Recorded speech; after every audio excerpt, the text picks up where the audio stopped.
Hey, what's up, YouTube? This is Dark7 here. I know I posted a deck profile earlier this week on Doppelsynchron, but I made a deck for my local today. I went undefeated until losing in top 8 to Samurais. It's kind of a creative deck, I think. It's been doing okay in Japan, and a lot of people laughed at it when they saw it today, but it actually did really good. I beat one Samurai deck and one Gravekeeper deck with it. It's Worms. Yeah, I know, surprising. That's why I'm making a deck profile of it, because a lot of people probably aren't expecting it. It's a deck that's very underrated right now. But they released a new card today called, where is it? This thing, W Nebula Meteorite. Yeah, there was an Extreme Victory sneak preview too, and this was like the card that I wanted to get today because it seems like it'll actually help Worms and make them actually like a lot better. Basically, what its effect is, change all face-down monsters on the field to face-up defense position, and during the end phase of this turn, change all face-up worm-type monster, light reptile monsters you control to face-down defense position, and then you draw a card for each card flip face-down, and then after that, you special summon a level 7 or higher worm monster. So, you special summon the card Worm King, that thing, because he's a 2700 beater, he can run over Stardust Machine, and you get the draw. So, let's get started. 3 Worms X, this is like the main engine of the deck. My favorite opening is drawing this guy, and just summoning him to special summon Yegan. These 3 work together. Worm Yegan is a flip effect that returns a face-up monster to the owner's hand, and Worms X sends a worm to the graveyard. If the only monster you control is Worms X, you can special summon Worm Yegan in face-down defense. So you have 2 worms on the field, so if you activate W Nebula Meteor and both monsters survive until the end, you draw 2. 2 Worm King, after the Yegans, of course. So 3 Yegan and 3 Worms X. 2 Worm King. The biggest pain in the ass today was drawing this. I hate drawing it, but there's not much I can do about it. Someone told me to run trade-in, but I don't know how well that will work. You can tribute 1 worm to tribute summon him. You don't need 2 tributes. And he's like a Gravekeeper's Descendant for worms. Tribute a worm to destroy a card on the field. But you can tribute himself. 2 Worm Carteros. This searches the deck for worms. Level 4 or lower reptile-type worm monsters. I only run 2 because 3 was too much. It clogged my hand. 2 Sphere Reaper. Walls. A lot of times I just summoned it and attacked and got like discards, got the pluses.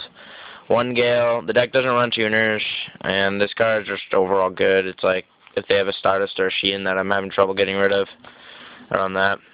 1 Honest. All the worms are lights, and this just helps it in case, again, I run into like Sheen and Stardust. 1 Effect Veiler. It's really good, this format. It's good against a lot of decks. 1 Worm Apocalypse. It's Spell and Trap Destruction, good against like Gravekeepers. For spells, 2 Pot of Duality. I would run 3 if I had a 3rd. In replacement for the 3rd, I ran Pot of Avarice. Pot of Avarice isn't really helping. I'm debating on taking it out.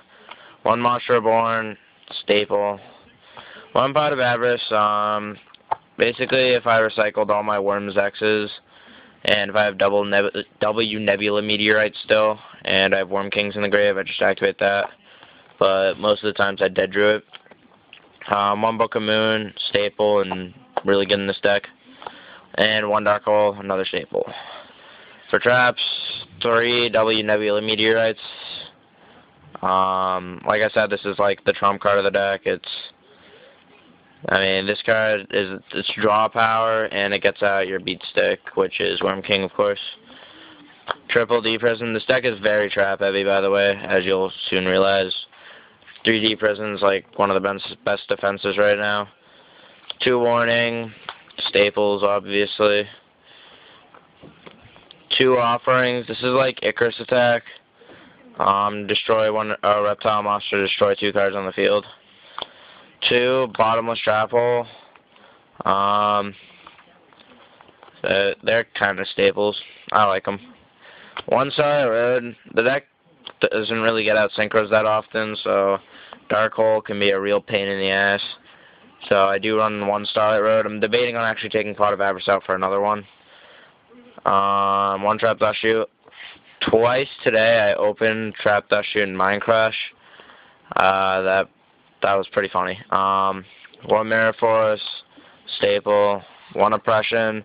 The deck only really special summons with Zex, and I'm pretty sure with Zex it's like Vayu.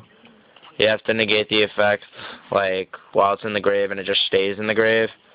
So I'm pretty sure that works. I'm going to check that ruling after. And one Solemn Judgment, another staple.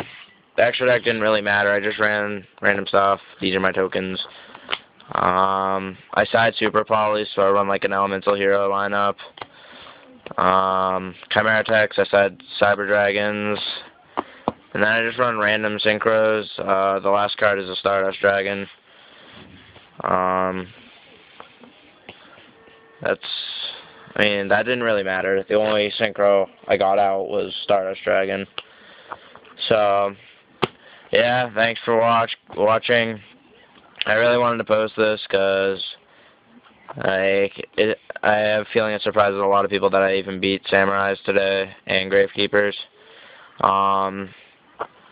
I almost beat another one of my friend's Samurais, and I almost beat one of my friend's Doppel Synchron deck as well. Oh yeah, I also picked up Unknown Synchron today, which might actually help the deck. I'm probably going to put that in. But yeah, thanks for watching, and please comment, because I do want to tweak this deck. I'm actually debating on continuing running it, maybe running it at the next regional, because I think it's pretty creative. I mean, you don't really see this often. One person told me today that at their local there's a lot of people who play it, but I've never actually seen it get play, so I wanted to test it, and it seemed to do pretty well. But yeah, thanks for watching, and peace.